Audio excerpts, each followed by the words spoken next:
vis tous les jours, si vous voulez, la même chose, la même force je veux dire, spirituelle. J'ai exactement la même force.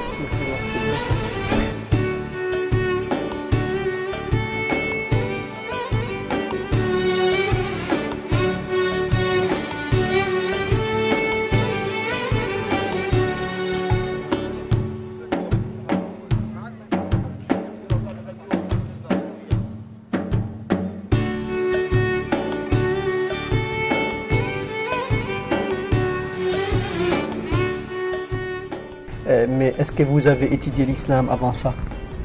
Non, rien. Non, rien. Moi, je suis producteur de films, metteur en scène, scénariste.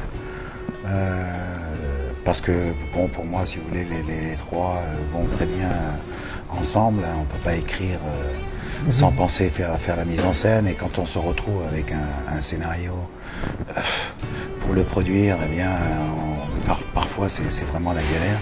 Alors que si on a la chance d'être producteur, normalement ça va plus vite. Donc moi, c'était ça ma vie. C'est-à-dire qu'au milieu du monde du cinéma, qui est un monde formidable, très plaisant, très agréable, mais je peux vous assurer qu'il n'a rien à voir avec l'islam. Surtout qu'en plus, aujourd'hui je peux me permettre de le dire, mais quand vous avez des musulmans dans les films, en général, malheureusement, ils sont toujours les mauvais rôles. Et c'est très rare, si vous voulez, qu'on puisse voir des films arabes sur le marché occidental ou le marché américain. Ouais, c'est vrai.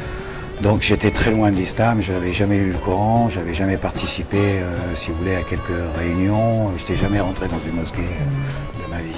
Ça veut dire que vous êtes choisi, vous êtes appelé par Allah. Vous voulez me dire que c'est un appel de Dieu, que Dieu est venu me chercher. Alors, dans les premiers moments de ma conversion, j'étais, si vous voulez, on peut dire complètement étouffé, mais sur le côté positif. Si vous voulez. C'est-à-dire que j'avais l'impression de connaître l'islam avant justement de faire ce que je fais aujourd'hui, c'est-à-dire consulter des livres, des recherches sur des hadiths, etc. Mais petit à petit, j'ai réalisé que à chaque fois que je faisais quelque chose, que j'allais quelque part, que je pensais à rencontrer un tel ou à parler de telle chose, que j'écrivais, que je voulais terminer par exemple un script, j'étais un peu comme guidé. Et ma vie a changé de telle façon qu'elle s'est dirigée sur quelque chose de, je dirais, hyper propre. Hyper facile et hyper propre, très facile. C'est-à-dire qu'avant elle a été compliquée. On pense par exemple à mourir. Alors on dit oh attention, tu dois faire attention, tu dois pas prendre telle chose ou tu dois pas faire ça. Dans l'islam, petit à petit j'ai compris ça. Tout est naturel si vous voulez. Si on doit mourir, c'est Dieu qui le décide. Donc on ne pense pas à ça. On continue, on essaye de faire toujours le mieux. Toujours le mieux possible. Et aussi la vie qui nous attend, c'est beaucoup mieux que cette vie, alors on n'a pas de crainte de la mort. Voilà, c'est ça. Et quelqu'un me disait il n'y a pas longtemps, me disait c'était un juif qui a rencontré un cher. et ce cher était très riche. Et ce cher lui a dit voilà, tu sais, pour nous les musulmans, la vie sur terre c'est une prison et le paradis c'est la délivrance. Et le juif lui dit mais comment, regarde, toi tu es très riche, mais c'est une prison formidable que tu as. Il dit mais imagine que je suis en prison aujourd'hui. Alors imagine ce que sera le paradis pour moi. Oh là là, c'est très fort. Et alors donc pour nous les musulmans, il est évident que le paradis, c'est notre but. Hein. La terre, c'est simplement, sur terre, c'est simplement travailler pour être le mieux au paradis. C'est un chemin qui nous mène au paradis.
Et d'après vous, comme Français, quelle est l'opinion des Français à propos de l'islam maintenant? Je pense que l'opinion, c'est une très bonne question que vous posez là. Je pense que l'opinion, si vous voulez, aujourd'hui, des Français, je dirais bien sûr non musulmans, par rapport à l'islam est meilleure. Est meilleure qu'il y a 3 ans avec, bien sûr on ne va pas revenir sur cette question du 11 septembre et tout ça, bon, c'est déjà du passé. Mais il y a eu une forme de manipulation autour de ce 11 septembre et ce qui a créé une image très mauvaise des musulmans en général dans le monde et surtout en France. Et donc elle est meilleure. Mais ça ne veut pas dire que parce qu'elle est meilleure, elle est bonne. Je pense que il y a énormément de musulmans qui devraient se remettre en question parce que certains ne portent malheureusement que le nom. J'ai eu cette malheureuse surprise de rencontrer mes frères musulmans à Paris et là de voir la plupart, beaucoup dans la débauche, je dirais des situations vraiment déplorables. Alors je suis confiant parce que je sais pertinemment aujourd'hui que chaque musulman a à l'intérieur un peu comme une petite graine et que cette graine, à n'importe quel moment, elle peut germer. Le problème, c'est que en France, je crois et j'en suis sûr, nous n'avons pas assez de gens compétents pour pouvoir instruire l'islam. C'est-à-dire que souvent il y a un peu de tout, un peu n'importe quoi. Chacun raconte un petit peu sa sauce. Et quand on arrive, quand on voit par exemple ici à Damas, que j'ai eu la chance de rencontrer certains chers éminents, reconnus dans le monde entier, c'est-à-dire des savants comme nous les appelons, je peux dire que certains musulmans qui se disent dirigeants en France sont loin d'être à la hauteur, très loin d'être à la hauteur. Donc ce qu'il faudrait faire, c'est que certaines personnes puissent, qui ont envie vraiment d'apprendre l'islam, se déplacent dans les pays arabes, on peut dire spécialisés aujourd'hui, dans des écoles compétentes, et pouvoir s'informer, s'instruire et après redivulguer l'instruction. Donc nous avons besoin de savants, de gens qui connaissent vraiment bien l'islam, c'est-à-dire l'interprétation réelle du Coran. Il y a un seul Coran dans le monde. Bien sûr. Donc il n'y a qu'une seule interprétation, il n'y en a pas 10 000. Sûrement.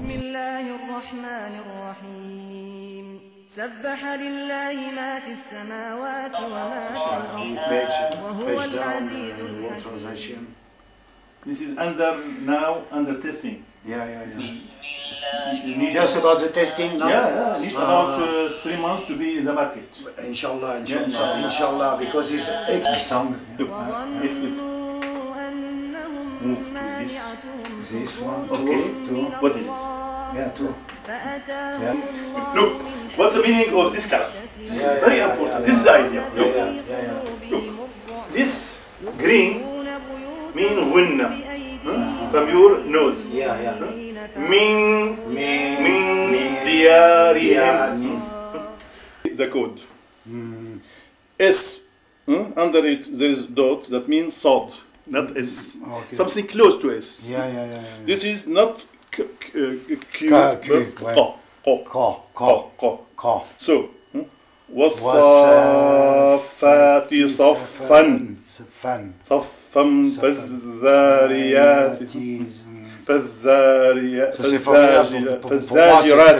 فالزاجرات زجرا فالتاليات ذكرا إن إلهكم لواحد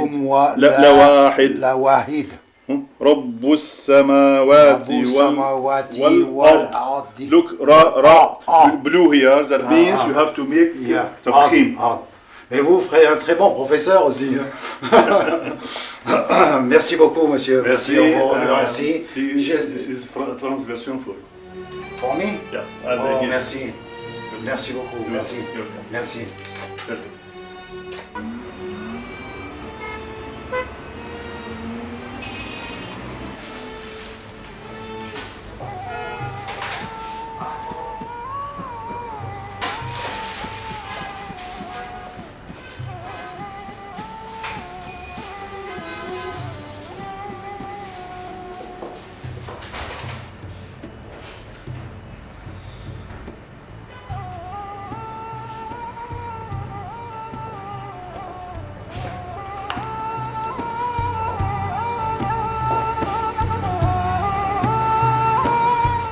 monsieur. Ça va bien, merci. Merci. Ah, c'est les nouveaux livres que vous avez Oui, reçus. oui, c'est ça, sur l'islam. Oui. Il y a beaucoup de livres sur la Syrie, les livres touristiques. Qu'est-ce que vous avez actuellement en littéraire? Il faut que les gens prennent l'habitude de venir, de rencontrer les librairies, de rencontrer les libraires, d'acheter des livres. Ça, oui. Alors là, vous avez en langue française, je vois, en langue anglaise, en langue arabe, de l'autre côté. Oui, donc de l'autre côté. quelqu'un qui veut lire, on pourrait dire classique, moderne, Oui. contemporain, Tout ça, oui. tout ça, il n'y a Oui. pas de problème, Pas il va de problème. trouver ici Oui, bien sûr, de quoi c'est- s'instruire. Avec des petites images et tout ça, pour les enfants. Pour les enfants. On est tous un peu des enfants. Merci. Et maintenant, comme vous êtes français converti à l'islam, est-ce que vous vous sentez concerné de ces problèmes de voile? Qu'est-ce que vous en pensez en France? Bien sûr que je me sens concerné parce que il y a deux choses bien distinctes, c'est-à-dire vous avez la nationalité d'une part, française, c'est mon cas, et ma religion musulmane. Normalement, si vous voulez, quand on dit « Ah, mais vous êtes français aujourd'hui, il y a encore quelques temps, automatiquement on pense bien sûr à catholique, protestant, orthodoxe et voire juif, mais pas vraiment musulman. Ce qui compte pour moi, c'est d'abord ma religion, c'est évident, parce qu'on est d'abord avec Dieu avant d'être avec une nation. C'est vrai que ma nation me touche, ma nation est très importante, mais la première chose, c'est d'abord ma religion. Et je sais fondamentalement que quand on a parlé du hijab, donc du voile, surtout pour les jeunes filles, c'est très important, c'est-à-dire que c'est une partie intégrante du Coran. C'est dans le Coran, c'est une partie intégrante du Coran et donc une partie intégrante de la femme. C'est-à-dire qu'une femme qui se dit musulmane et qui ne porte pas le hijab ne peut pas pratiquer convenablement sa religion. Donc je regrette, il y a eu deux erreurs. La première, des dirigeants musulmans en France qui n'ont pas su expliquer comme il fallait. Et la deuxième, de l'État français, des dirigeants français qui n'ont pas su se documenter comme il fallait. Ou alors, les uns et les autres, je vais encore jouer les conciliants ou fermer les yeux, comme on dit. Il en arrive qu'aujourd'hui, malheureusement, les jeunes filles qui vont à l'école en France et qui ne portent pas leur hijab, c'est un peu comme si on disait à une jeune fille catholique française aussi, je parle d'une jeune fille musulmane française bien sûr, ou autre d'ailleurs, eh bien voilà, tu vas aller à l'école mais tu n'es pas obligé de porter un soutien-gorge. Vous voyez, c'est exactement la même chose, exactement pareil. Et la jeune fille qui a 12 ans, 13 ans, va